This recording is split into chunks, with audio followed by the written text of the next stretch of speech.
So hello, what's up mga ka-J-Vlog? Welcome ulit sa panibagong video, and for today's video, another phone comparison na naman ng ating itatopic. And this time, iPhone 13 versus iPhone 13 Pro. So ano kaya magandang bilhin? Magbe-base model ba kayo ng 13 or magpo-Pro model na kayo since napaka-konti lang po ng kanilang price difference? Tara mga ka-J-Vlog, check natin.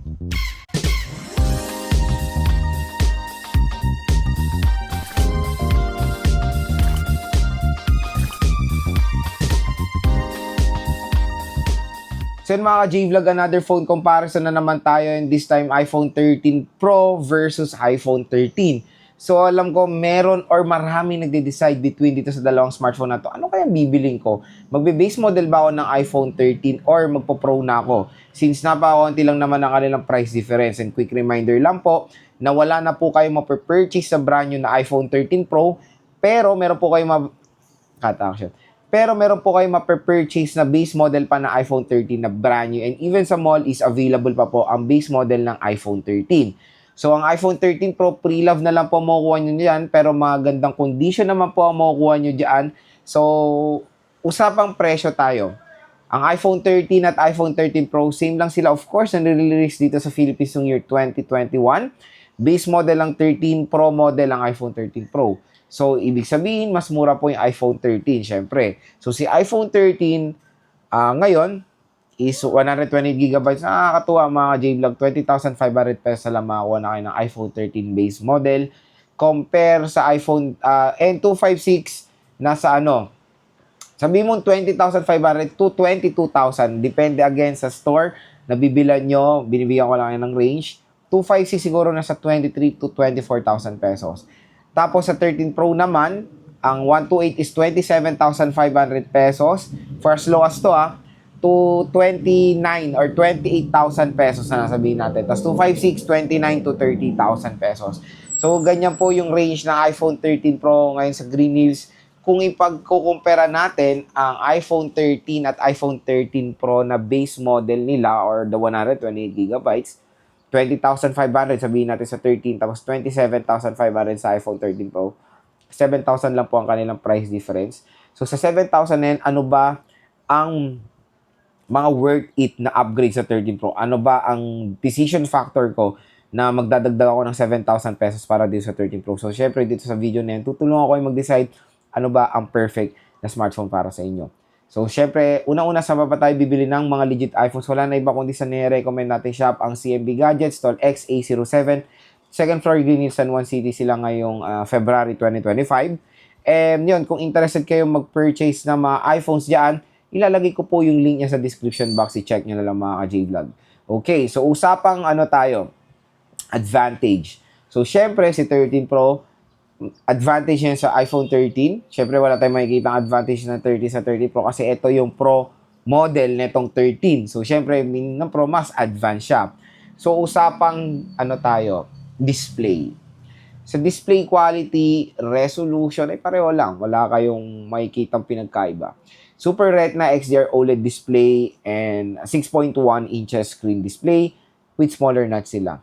Etong bigger factor nyo sa 13 Pro is of course the 120Hz screen refresh rate, na ito pong first ever iPhone to have the 120Hz screen refresh rate.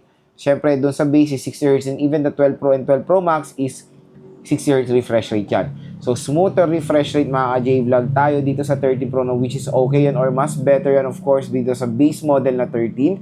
Yan yung isa nyo consider na factor when purchasing 13 Pro. Apple A15 Bionic chip. So when it comes sa performance-wise, wala naman silang pinagkaiba mga J-Vlog. Pareho lang silang snappy dahil pareho sila ng chipset. At again, ito na rin po yung last base model, yung 13 last base model ng iPhone na kapareho niya ng chipset ang Pro model. Kasi doon sa iPhone 14, ay iba na po ang chipset niya sa Pro. So, yung older Pro version ng chipset ang nakuha nung base model ng next year niya, kumbaga. So, take for example, the 14. 14 is Apple A15, same lang sa 13 Pro Max. Tapos, ang iPhone 14 Pro and 14 Pro Max is Apple A16 Bionic chip. So, yon. Binigyan ko lang kayo ng konting idea when it comes sa mga chipset. Next advantage is, of course, the camera. iPhone 13 Pro is triple rear camera system. iPhone 13 is dual rear camera system. Pareho lang naman sila na 12 megapixel main, 12 megapixel ultra wide camera, and 12 megapixel front-facing camera.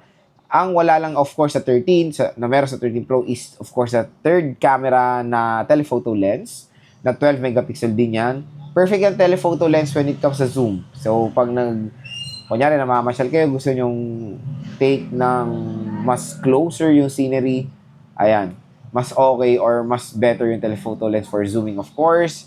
And pareho lang sila na may cinematic. Ayun na maganda naman dito. Buti na lang hindi nila inalis sa base model ng 13 yung cinematic mode. Kasi usually ganyan, di ba? Pro, magpo-pro ako kasi cinematic nandito. Pero hindi naman ganun ang case sa 13 series. Even the 13 mini, 13 base is meron pong cinematic, which is okay yan, mga J-Vlog, na magandang feature yan of course ng iPhone 13 series.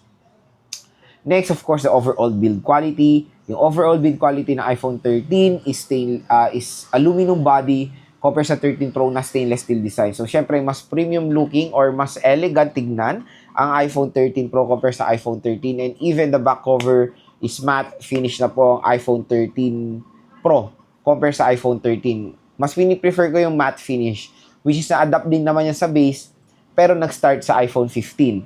So, okay na okay yung matte finish. Mas better siya sa feel or mas siya sa texture. Kumbaga, mas okay siya for me compared dito sa glossy type na iPhone 13. Ano ba? So, yun mga J-Vlog. I think so far yung mga napansin kong advantages ng iPhone 13 Pro dito sa iPhone 13. Siyempre, overall camera performance, ang pinaka main focus ng advantage ng iPhone 13 Pro sa iPhone 13, mas better in low light shot. Meron pang mga additional features and of course, meron siyang LiDAR scanner. So, yun lang naman so far yung mga napansing advantages ng iPhone 13 Pro sa iPhone 13. Hopefully, nakatulong to sa inyong buying decision when it comes dito sa dalawang smartphones na to. So ayan mga ka-J-Vlog, ang pinaka main question, Lods, ano ba ang magandang bilhin? Mag-iPhone 13 ba ako or mag-iPhone 13 Pro? So ito, kung ako magde-decide para sa inyo, to be honest, pareho silang maganda. Nasa preference nyo na yan. Pareho silang malakas, parehong powerful naman na Apple A15. Nasa preference nyo na yan kung kailangan nyo ba yung mga specs ng 13 Pro na wala sa iPhone 13. Unang-una lang naman din ang titignan nyo when buying a smartphone is of course yung utak niya, yung processor.